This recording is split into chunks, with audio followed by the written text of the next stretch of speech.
Hi guys, welcome to your makeup art class. Today we are talking about watercolor as well as some different techniques that I'm going to show you. So I'm going to just review a little bit and kind of tell you what you need.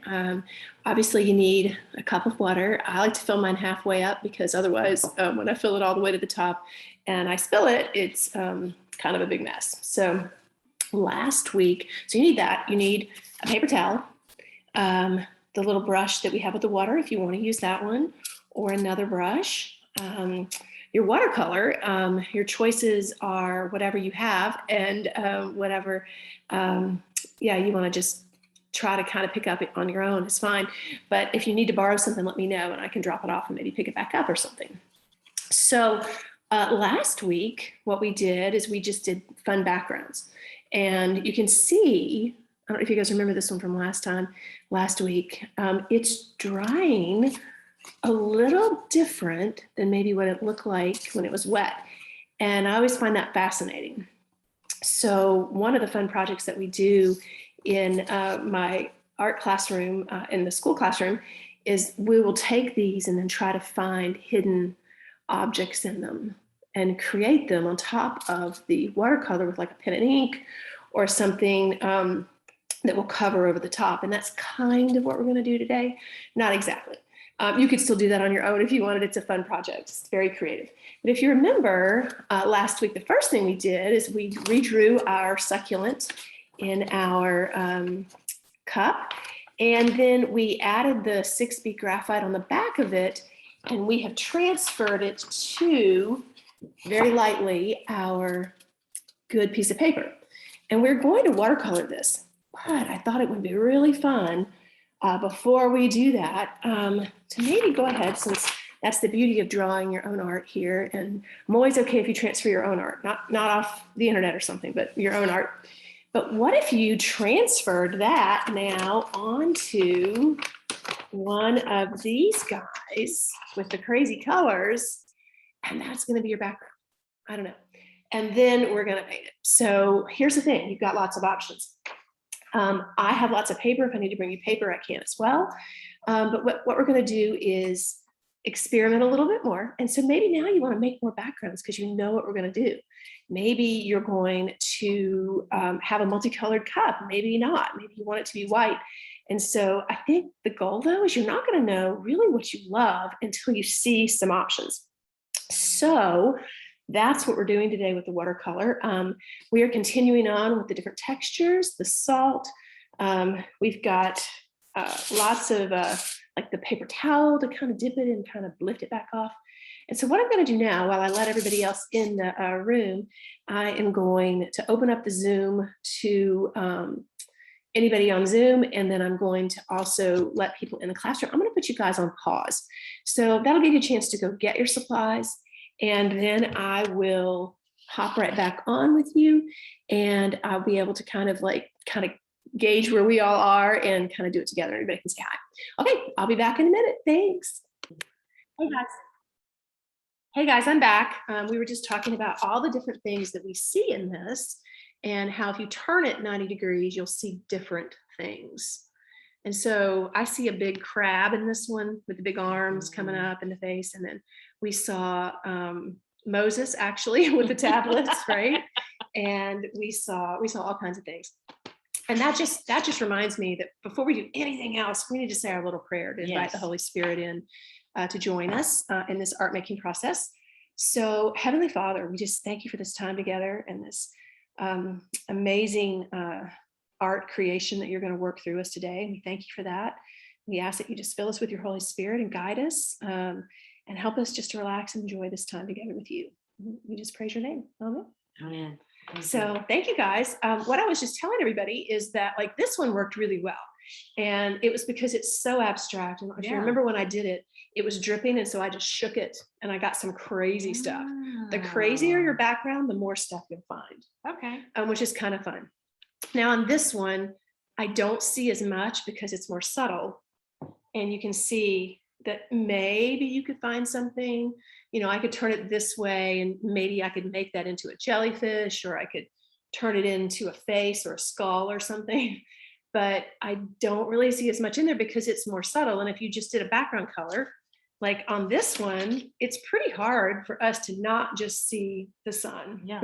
Yeah. And a It's rainbow. it's the sun, it's the Mhm. sky, no matter what. Now I could turn it into something else because that's that circle. I could turn into whatever I wanted, right?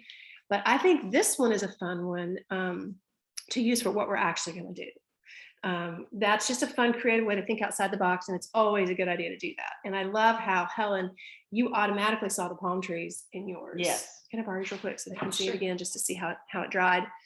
Things do dry differently, but that still turned out fantastic. This Mhm. palm tree right here, if she just outlined that in a pen, would be the most spectacular palm tree ever. Mhm. Had you just started to draw the palm tree, it would have never looked like this. Mm-mm. That's lovely. So I just love it. I think it's awesome. I'm not sure I would outline it, but I think it's fantastic. So, and sometimes you get lucky with stuff like that because this is sort of just dropping color. And sometimes you just end up with something that maybe works or maybe doesn't. I can still find stuff in here. I've been doing this for a long time and I can still see a lot of different things. I see a tree, Mhm. I see a hummingbird. Oh, yeah. I see a lot of different things. And you guys might see those things too in different places. I kind of see some kind of face or a bird right there. See the beak and the eyes. Mhm. And again, if I turn it, I've got different things. But this one, it's a fun background, but it's not so contrasty like this Mhm. that I can still use this for what I'm going to use my my next step with. And so what we're going to do is, remember last week we did our transferring with our I've already shown you guys this on the video. We did our transferring with our mug onto our beautiful clean sheet. But I thought it would be fun, and I think I've already told you guys this online. Let's transfer it onto one of these. Oh. Let's transfer it onto one of these and play. And then maybe you want to make more. I don't know. Maybe I have paper.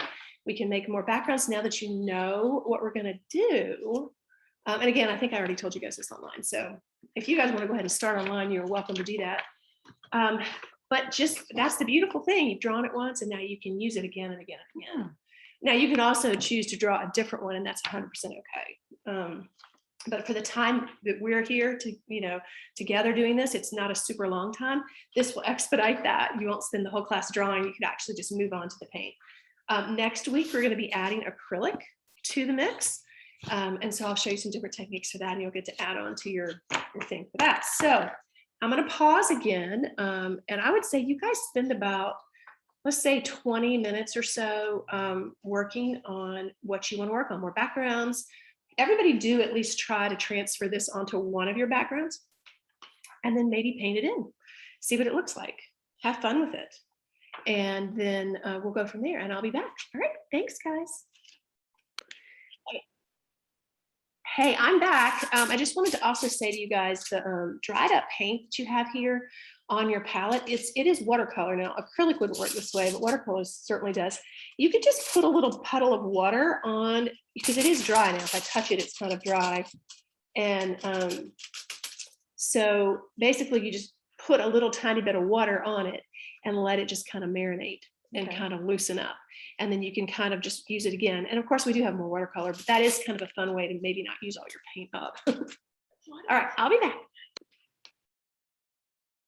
Okay, we just had a fabulous question. Which pencil should you transfer with? And just a reminder, we use a 6B to do it on our beautiful sheet here so we could have it really light and we weren't pushing down too hard. I'm not really sure it matters when you're doing it on these because you definitely want it dark enough to see it, not too dark. So either one, the 6B is fine. Just don't push down so hard that you are making it kind of Like Susan. well, no, that's okay. Like, just don't make it so hard. I mean, it's still going to work. You just, and again, this is experimental. You'll see what it does and you'll decide if you like it. Maybe it'll be a good thing.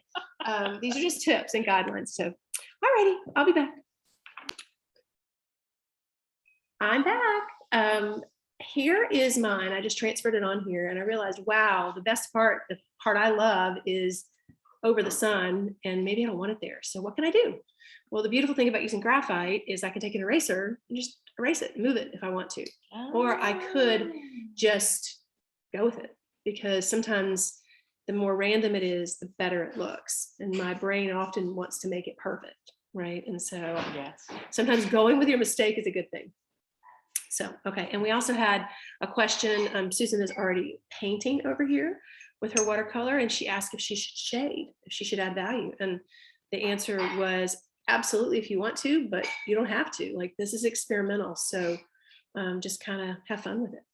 Okay, I'll be back. We talk about that. I'm back. So when I'm painting mine, I'm adding a little color and then I'm adding water to it to kind of blend it and soften it out. So you can paint with water, don't forget. Okay. Hey guys, so hopefully everybody is painting. We've painted so much over here that we've decided we should stop, which happens quite often. So if you can overwork it, it happens. So like, here's mine. And I'm messing with this handle and I'm just messing and messing and messing. And sometimes you just need to leave it and just know that it's okay. Like less is more sometimes, right? And so maybe here's Susan's. Nice. I love it. But I had to stop. I like the wispiness of the leaves and the thing, but yeah, it was just time to stop. Yeah. And it's possible you could stop and let it dry. You can maybe even go back with a pencil or a pen and clean up stuff. That's the beautiful thing about watercolor. And watercolor doesn't even have to be in the line that you're drawing. Like that's one of the things that I didn't show you on this, but if I turn this into a crab, I could just make it, even if this wasn't red, I could go out here and I could skip some red, like it doesn't matter. So you definitely want to play around with the different techniques. And so after you do this on one of your fun backgrounds, I want you to think about what's going to go on this one. And I don't want this one to be intimidating. So if we never do this one, it's okay. If you just continually transfer onto already done pieces that don't matter and you end up with one of those you love, that's great. But maybe you do want to start with another blank sheet, which I have, to just do a fun background knowing what's going to go on top of it. But again, you could use this one because I have more paper. And you can use as much as you want. So it's not the only one. You can relax. So maybe have some fun with that and see the different techniques and how it's going to work with watercolor. Don't panic. Like if you want your cup to be white and you get some on there accidentally, just go with it. Like don't worry about it, because believe it or not, in here in this room, this is reflecting. Well, let me show you the color anyway. I don't know if you guys can see you guys can't really see it with the light, but a lot of times there's color reflected onto it. Anyway, I see a lot of blues and yellows in it, so I wouldn't worry about it making it perfect. So, okay, keep going, keep painting. We'll be back. Hi guys, I'm back. So we were just talking, if you do go ahead and paint this, I always recommend painting the background first. Not always, but like if you were to paint the cup and the plant first and then try to get into the background, it's going to bleed more than if you're laying over the top. Okay. So it's not really, it's a rule. It's something you can break. You're just going to get a different result. So would I still be able to see the pencil marks if I go through the background? Good question. I don't know if you guys heard that or not. Could she still see the pencil marks if you do the background? Yeah, I think so. Now, if you just paint over the whole thing, it might go away, but then you can just transfer back on. Okay, so I just Turn it like back on. do around it. Yeah, that's really a good point. Like, how do you paint the background on here, like without covering the whole thing with water? Well, everywhere you color with water is going to be where the paint goes, and it should stop where you don't put water. So if you don't put any water on your cup and you just maybe do it around it, and I'm going to try to do that here in a second, you should keep it as clean, pretty clean. Now it's, if you get a ton of it, it might bleed into it. It just might, because it is water and this is like a sponge. But if you're careful, Just go like around it, like I'm just gonna. so I would outline it. just do like with water around, you guys can't see, just around up to the edge. And then I might add some colors to it if I wanted it to be Oh, abstract. I see. So I Like wouldn't doing some go dots. into my thing. And then when I did my dots, I'd have to be super careful not to plop one down in my mug. Okay. So, okay, we're going to do that and we'll be back.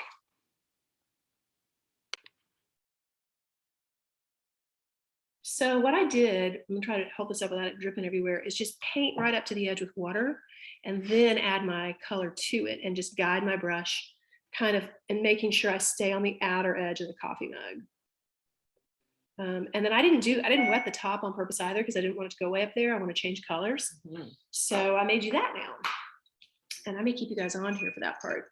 So I'm adding water again around the edge, and I can't really hold it up. I need to invest in an Elmo so you guys can see me actually making these strokes. But just like we did with the water on the whole piece of paper, I'm doing that right now. I'm just painting in my well, I accidentally just painted a leaf. I'm painting in my paper with just water. Okay, now I'm gonna add my blue. Let's see what it does. All right, so you guys see what it's gonna do? It's gonna Look just at travel that. to wherever I have water, it's gonna go. Huh. And it's okay then to have just a little white around it. Oh yeah, well, right? and I can take my brush and kind of go in and kind of guide it if it got stuck a little bit. So I can make it go. And if it goes a little over the leaf, we already know it doesn't matter because we've already painted on it. And so what I've done now, I'm gonna hold that for you guys to see. I'm like, ooh, it's dripping. Okay, we'll just let it drip. It'll be fun.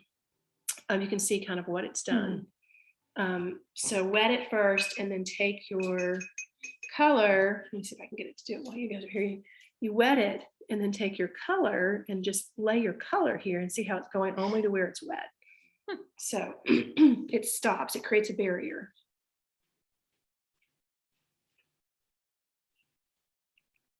Okay, we'll be back. Okay, so I've added just color, and you can see it dripping down the side there. Again, I didn't paint color on, I just, because of the water being there, just kind of laid my brush there and let the paint kind of go where it wanted to go. And again, I'm shocked by this paint. This is the paint from Walmart in the tube, and the yellow makes the blue move out of the way. I was shocked it didn't make green, but it didn't. So there we go. So now I have my mug ready to go. I'm probably going to need to wait to paint that until the background dries, because otherwise what's going to happen? Anybody want to tell me what's going to happen if I go ahead and paint it now? It's all gonna mush. Yeah, it's all like going to mush together because it's going to all be wet. So I want to be able to do my background, put it aside, let it dry, and then I can come back with my colors for my mug. I can even use a different medium. I could use graphite over the top of it and shade it in and use my watercolor background. I can do whatever. I can, and when we go to acrylic next week, you could paint your mug with acrylic over the top of a watercolor background. You have so many options. Again, the whole idea is for you to experiment and just try to do different things. Do something that you're not, maybe used to doing. And maybe this is already all something you're not used to doing, but yeah, don't force it. We just talked about that being a huge life lesson. Ask the Holy Spirit to kind of take a turn and paint with you. Okay, I'll be back. Okay. So I'm adding still, and I really am going to have to stop soon. I put a little shading underneath my mug, and I realized at the bottom of the thing, I had a little too much water. It was just puddling and pulling all my color. So I took my paper towel and I'm using it like a blotter, and I'm just barely touching the color and letting the water come to it. I'm not wiping it. You could wipe it. You could wipe the whole thing up and start again. You'd have a little ghost area underneath it. But I'm just barely touching and just getting the big drops to kind of suck into the paper towel. So, and then I've got to let it dry. I've got to put it aside and leave it alone. And that's the hardest thing for an artist, is to stop. So, if this is a good time for me to tell you to stop, go ahead and take that hint and maybe move to a different one, because overworking watercolor is, it's the first thing you can do it. And that's one of the things that makes it the hardest medium for me, because it's just not as forgiving. Like once you've overworked it, it's done. You can't get it back usually. Whereas with acrylic and oil, you could just paint over it and start again. So now we have lots of paper, so that's how we solve that problem here. You're just going to get a new piece of paper and play with it. And then you learned. I mean, every piece you do will not be a masterpiece. And I have to remind myself of that, because I'm a product artist and I want every piece to be a masterpiece. So if you can get that out of your head, that's good. And and just then be happy with like maybe some texture you have in one. And, you know, and even repeating something is hard, especially because of the way we're doing it with the abstract thing where we're letting the watercolor do its thing. We're asking the Holy Spirit to guide us. So sometimes repetition on it like might be hard. So I'm encouraging you guys to try new things, try different things, and not overwork it. So if it's really wet and saturated, it's a good time to stop and get a new piece of paper. Okay, I'll be back. Hi guys, I'm wetting my paper. I'm gonna do a little another technique for you. You need some saran wrap, some plastic wrap. And what I did is I just crumbled it up into kind of like a little weird piece that fits on my paper. And I'm just wetting my paper right now. And I'm just going to do the same thing we did with color and stuff on it. So it doesn't really even matter what you do. Well, okay, my paint's not opening. I couldn't It's get it open childproof. a minute ago, and that's why I said, okay, I'm using I'll that. use a different paint. Yeah, I hear you. It's a travel set, so it doesn't want to open easily. No. So that you can travel with it without it flinging open. Okay. Which is smart. Which is smart, I guess. Harder for us though. All right, so I'm just going to do maybe a couple different colors on here. And I'm just going to do like an abstract, right? I'm just kind of blobbing some colors like we did. And then let's get lots of water. What other color should I add, you guys? What do we need in there? Red. I don't know.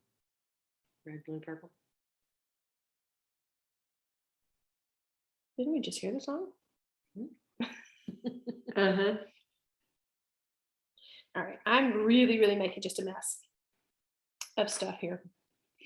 And I'm not going to worry about it. I'm going to take my saran wrap and I'm just going to lay it down on top of it. And you can already see what it's doing, which is kind of cool.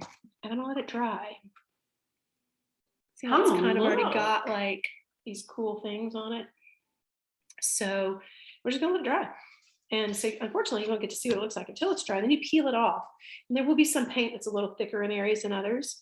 And I don't think it has to dry completely, but if I pull it off now, the water will just go back kind of where it was. That's an experiment. Let's try it. I'm impatient. Yeah, so I just got blobs. So now I'm going to lay it back down again. And I'm going to see what happens. And it's a little different, and you can do this with all kinds of stuff. Like the saran wrap's just kind of fun because it makes an unperfect kind of texture. Cool. Almost stained glass. It does kind of like stained glass, yeah. So if I had done bubble wrap, it would have been a perfect thing, right? But with the saran wrap, the way you just kind of squished it up together, it's random, which is hard for our brains to get around doing on purpose. So this is a good way to do that. So yeah, so that's it. I'm gonna let it dry. It probably only needs 15 minutes or so, and then you can probably peel it, as long as it's not so wet that it just goes back to its original thing.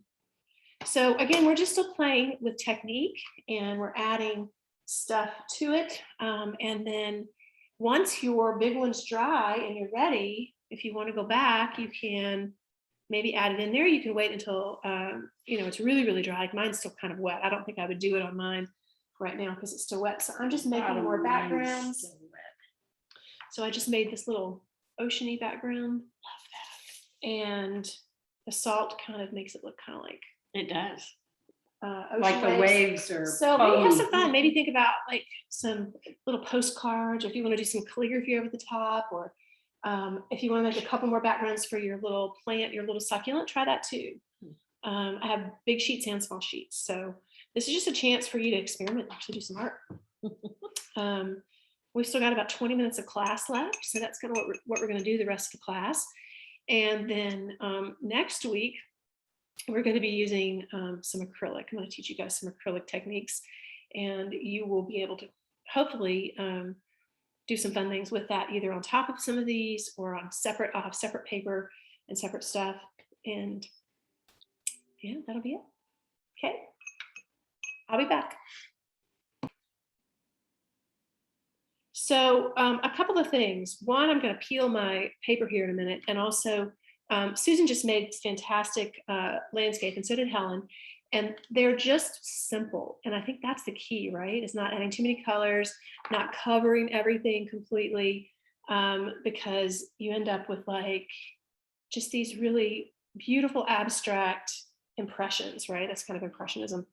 And so what I'm going to tell you to do, if you do something like that you like, do 3 or 4 of them, 4 or 5 of them, because in the end, if you are, let's say you want to use them for note cards or calligraphy and you have one you love and you start to write on it and it messes up, then maybe you'd want to have another one. And it's super hard to go back and recreate that same feeling a day later. You're thinking differently, your colors are different, you don't remember which ones you had. So you want to be practical in that aspect. And so I love my little ocean one. So what I should do while I'm thinking about it, and I know what I just did, I should make more of them, so that you can kind of, and they won't be exactly the same, and that's okay. And it might be impossible to even do what you did again, because maybe you don't even remember, but just while you're thinking about it and you have that color on your palette, try a couple of them. So you have options. Options are always my friend. So here is my thing here. And now I'm going to peel it and just kind of peek at it and see what it's done. And it really did do some cool stuff. Here are all the oohs and ahs. Can you guys see that up close? It's really got some cool texture. So I'm just going to let it, it's not completely dry. So I'm going to let it just dry. Obviously this is trash now. I mean, well, or not. Ooh, let's experiment. What happens if I lay this down? There's just little dots on it, so I don't really know. So I laid it down on this one that didn't have much on it. And, well, I just did printmaking, basically. Yeah.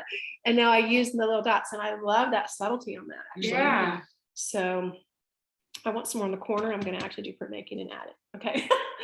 So again, experimenting and having fun with this. So that's pretty much it for you guys online. If you guys want to say goodbye to Helen and Susan today, they are the only ones here. Everybody else has a bunch of stuff going on. So you're watching this, hopefully. And we'll see you all again next Tuesday from 10 to 12. We are starting acrylic.